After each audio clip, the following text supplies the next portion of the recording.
पूरे बिहार में 1173 अस्पताल आयुष्मान योजना के तहत सूचीबद्ध हैं।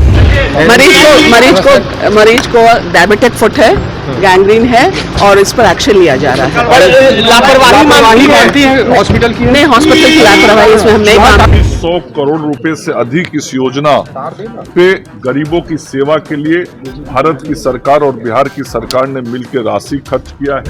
साल हो गई है सर। वैसे लोगों के बारे में क्या बात करना जिनके राजकाज में आप ही मीडिया के साथी यही लिखा करते थे और यही बोला करते थे कि पीएमसीएच में रुई और सुई नहीं। तो जिन लोगों ने ऐसी व्यवस्था राज्य के अंदर खड़ी कर दी थी उनके किसी भी टिप्पणी करने पे मैं नहीं समझता हूं कि मुझे आज टिप्पणी करनी है। हाँ, बिहार में स्वास्थ्य व्यवस्था इस तरीके से लचर होती जा रही है कि आम लोगों के उंगलियां चूहे तक खा जा रहे। देखिए मामला जो है एनएमसीएच का है, जहां एनएमसीएच से बीते दिनों खबर सामने निकल के आई कि मरीज का चूहा उंगली खा गया, जिसके बाद विपक्षी दलों के द्वारा देखिए बिहार के स्वास्थ्य हालत पर सवाल उठाए जा रहे हैं, जहां विपक्षी दल कहीं ना कहीं लगातार सवाल उठा रहा है। ऐसे में विपक्षी दलों के द्वारा यह साफ तौर पर कहा जा रहा है कि बिहार की स्वास्थ्य व्यवस्था बिल्कुल ठीक नहीं है। ऐसे में बिहार के स्वास्थ्य मंत्री मंगल पांडे और साथ ही एनएमसीएच की सुपरिटेंडेंट रश्मि प्रसाद से जब हमने सवाल किया तो उन्होंने अपनी बात रखी और यह साफ तौर पर कहा कि ये जांच का विषय है और ऐसे में हमने जांच का आदेश दिया है। जो भी गलत हुआ है, जिसके साथ भी गलत हुआ है, इसको लेकर कार्रवाई होगी और कहीं ना कहीं जांच कमेटी बैठी है। क्या कुछ कह रहे बिहार के स्वास्थ्य मंत्री मंगल पांडे और साथ ही रश्मि प्रसाद जो कि सुपरिटेंडेंट हैं एनएमसीएच की, सुनवाते हैं आप। राज्य स्वास्थ्य सुरक्षा समिति की ओर से आयुष्मान योजना में जुड़ने वाले नए अस्पतालों के उन्मुखीकरण के कार्यशाला का आयोजन किया गया। पूरे बिहार में 1173 अस्पताल आयुष्मान योजना के तहत सूचीबद्ध हैं, जिनमें से 587 प्राइवेट सेक्टर के हॉस्पिटल हैं, 586 गवर्नमेंट सेक्टर के हॉस्पिटल हैं और राज्य के 1173 अस्पतालों में राज्य के लोगों को आयुष्मान योजना का लाभ दिया जा रहा है। ऐसे पूरे देश में लगभग 29,000 इम्पैनल्ड हॉस्पिटल हैं, जिसके तहत गंभीर से गंभीर बीमारियों के मरीजों को आयुष्मान योजना के तहत लाभ दिया जाता है। पिछले वर्षों में जो आयुष्मान योजना की शुरुआत हुई, अभी तक 20,50,000 लोगों को इस आयुष्मान योजना का लाभ बिहार में दिया जा चुका है। 2600 करोड़ रुपए से अधिक इस योजना पे गरीबों की सेवा के लिए भारत की सरकार और बिहार की सरकार ने मिलकर राशि खर्च किया है और पिछले एक वित्तीय वर्ष में ही केवल 1,000 करोड़ रुपए के लागत से बिहार की गरीब जनता की सेवा इस आयुष्मान योजना के माध्यम से माननीय नरेंद्र मोदी जी की सरकार और नीतीश कुमार जी की सरकार ने सेवा दी है। आयुष्मान कार्ड अभी बिहार में 3 करोड़ 75 लाख बने हैं।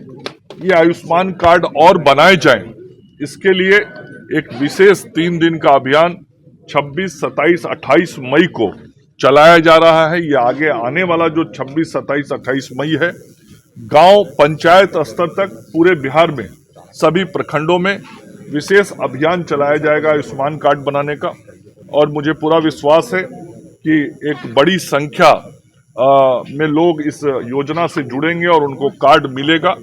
अभी भी बिहार पूरे देश में आयुष्मान कार्ड बनाने में तीसरे नंबर पे, तो लगातार आयुष्मान योजना के माध्यम से जो प्रधानमंत्री जी, मुख्यमंत्री जी की सोच है गरीबों की सेवा का, उस काम को स्वास्थ्य विभाग बिहार कर रहा है और राज्य स्वास्थ्य सुरक्षा समिति उसकी पूरी देख रेख करती है।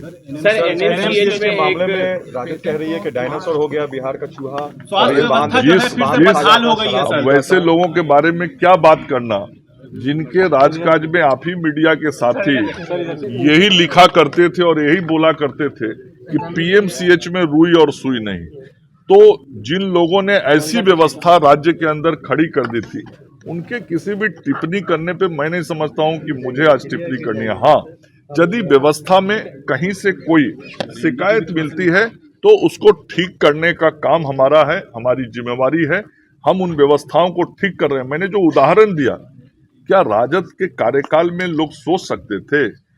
अभी मेरे पहले कुछ महीनों के लिए जो नेता प्रतिपक्ष स्वास्थ्य मंत्री थे, क्या किया उन्होंने बिहार में?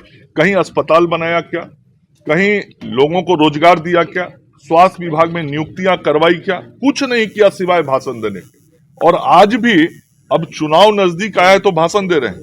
और मैं तो बार बार कहता हूं तेजस्वी यादव जी को, किसी भी खुले सार्वजनिक मंच पे आके आप मुझसे बहस कर लीजिए कि बिहार में स्वास्थ्य व्यवस्था को किस तरीके से हम लोगों ने ठीक किया है।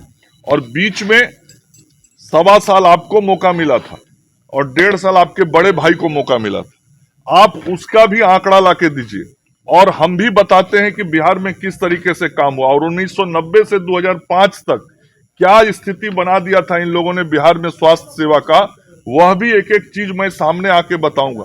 मैं पुनः आपके माध्यम से तेजस्वी यादव जी को कहता हूं, किसी भी खुले और सार्वजनिक मंच पे आके वो बहस कर लें। ये पीछे में बयान क्यों देते हैं? सामने आके बयान दे, हिम्मत है तो। ये पीछे में आप लोगों से बयान देते हैं।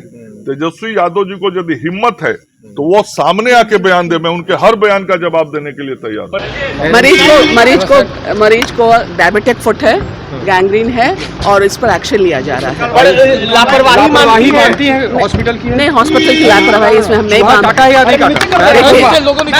पूर्व में भी आंख निकालने की मामले सामने आया था, चूहा काटा है या नहीं काटा?